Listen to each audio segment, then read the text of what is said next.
नमस्कार दोस्तों, आप सबका एक बार फिर से मेरे YouTube चैनल पर स्वागत है। तो जैसे कि आज हम आपको हिंदी व्याकरण के 10 महत्वपूर्ण पढ़ाने वाले हैं और देखिए हिंदी व्याकरण का आधार क्या होता है। वर्णमाला होता है।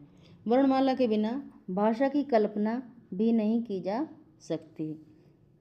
इसमें स्वर और व्यंजन मिलकर शब्दों का निर्माण करते हैं जो आगे चलकर वाक्य और भाषा का रूप ले लेते हैं।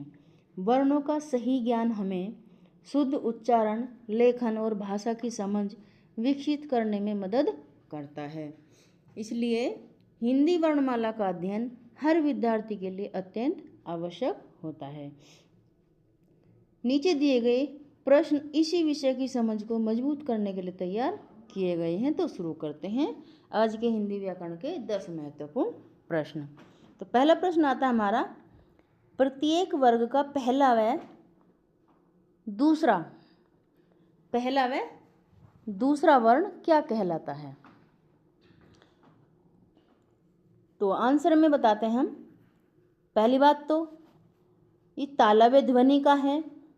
दूसरी बात, पहला व दूसरा वर्ण हमारा क्या होता है? अघोष होता है।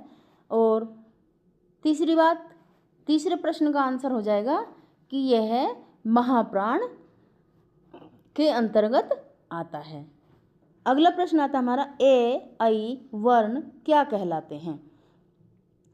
तो आपको बता दें आंसर में कि ए ऐ वर्ण क्या कहलाते हैं। तो ये कंठ तालव्य होते हैं और सघोष वर्ण के अंतर्गत आते हैं। अब चलते हैं हम प्रश्न नंबर 2।